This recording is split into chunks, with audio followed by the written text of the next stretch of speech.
Estamos siguiendo la lectura del libro Las dos repúblicas o Roma o los Estados Unidos y estamos en el capítulo número 12, segunda parte, que lleva por título La unión de Iglesia y Estado.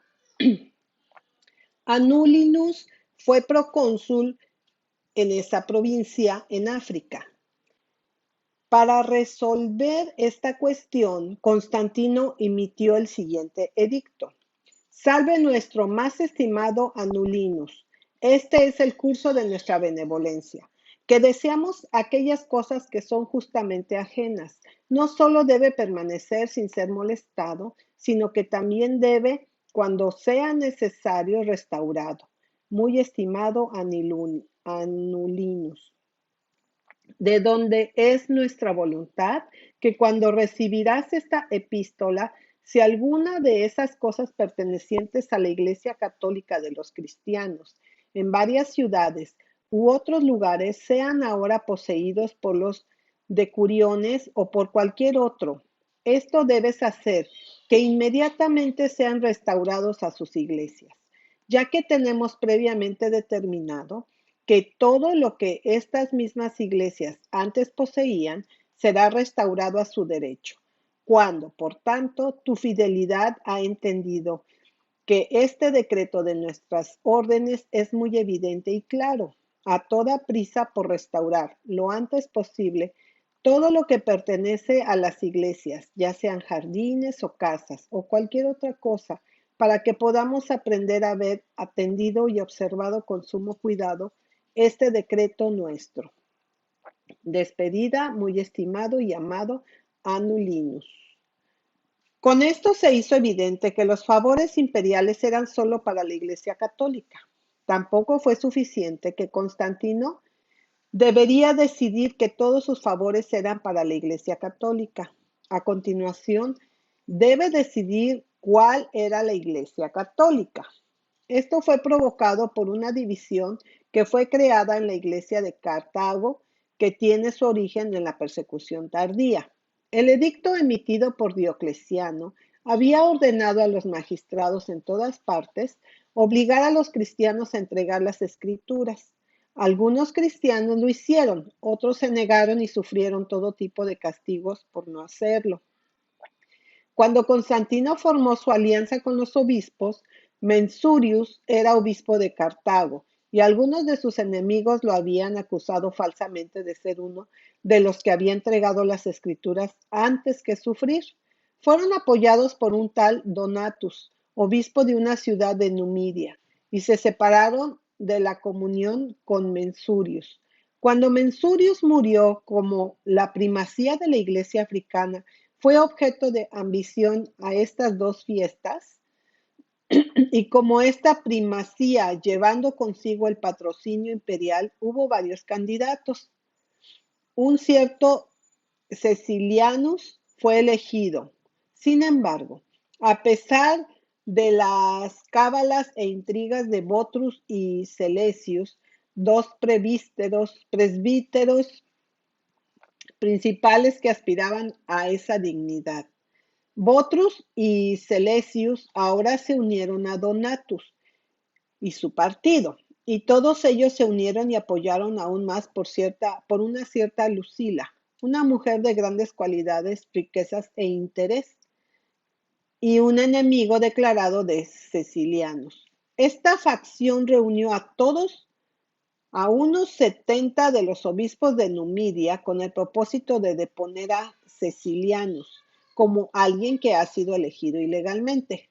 Cuando se reunieron en Cartago, encontraron que la gran mayoría de la gente estaba en favor de Cecilianus, pero siguieron adelante. Sin embargo, lo convocaron al consejo.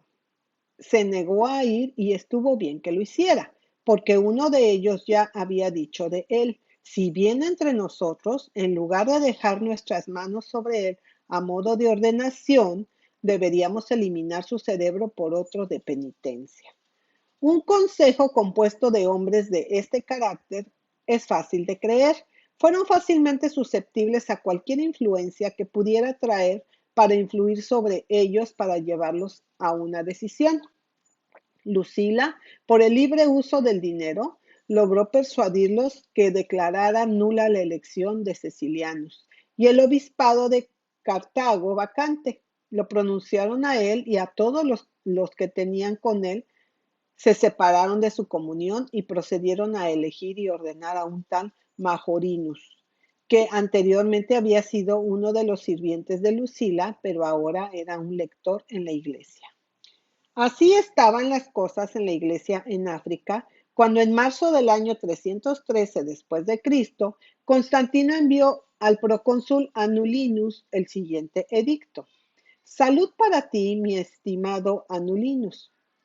Como se desprende de muchas circunstancias en las que cuando se despreciaba la religión, en las que el más alto se observa reverencia a la majestad celestial, que nuestros asuntos públicos estaban acosados por grandes peligros y que esta religión, cuando legalmente fue adoptada y observada, proporcionó la mayor prosperidad a los romanos y distinguida felicidad a todos los hombres, como ha sido concedida por la beneficencia divina. Hemos resuelto que aquellos hombres que dieron su servicio con la santidad de venir y la observancia de esta ley a la realización del culto divino, deberían recibir la recompensa por su labor.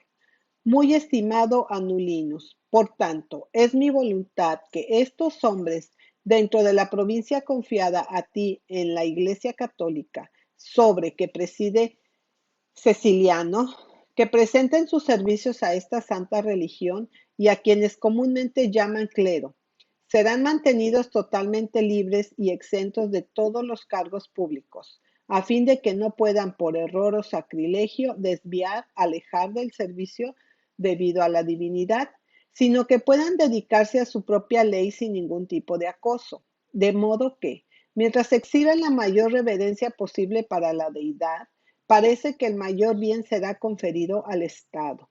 Adiós, muy estimado y querido Anulinus. Como se verá más adelante, la exención de títulos fue uno de los más importantes beneficios, y cuando el partido de Majorinus se vio a sí mismo excluido de ella, afirmaron que eran los católicos la Iglesia y por tanto realmente los que tenían derecho a ella. En consecuencia, redactaron una petición al emperador titulada La petición de la Iglesia Católica conteniendo los crímenes de Cecilianus por el partido de Majorinus.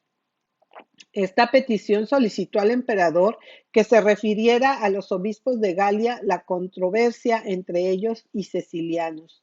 La petición, con un paquete de papeles que contenían sus cargos contra Cecilianus, le dieron al procónsul Anulinus, quien lo envió inmediatamente por un mensajero a Constantino, y envió también por el mismo mensajero una carta que le daba cuenta de la disputa. Cuando Constantino recibió la petición y los papeles adjuntos, nombró a 3 de los principales obispos de la Galia para reunirse con el obispo de Roma para examinar el asunto y envió a Melquiades, el entonces obispo de Roma, la siguiente carta. Constantino Augusto a Miltiades, lo mismo que Melquiades, obispo de Roma, y a Marco, como muchas comunicaciones de este tipo me han sido enviado por Anulinus, el procónsul más ilustre de África, en el que se contiene que Cecilianus, el obispo de Cartago, fue acusado en muchos aspectos por sus colegas en África, y como esto aparece penoso, que en aquellas provincias que la divina providencia ha confiado libremente a mi fidelidad y en el que hay una vasta población, la multitud se encuentra inclinada a deteriorarse y de una manera dividida en 2 partidos, y entre otros que los obispos estaban en varianza. Es resuelto que el mismo Cecilianus, junto con 10 obispos que parecen acusarlo y otros 10 a quienes él mismo puede considerar necesario para su causa, zarpará a Roma.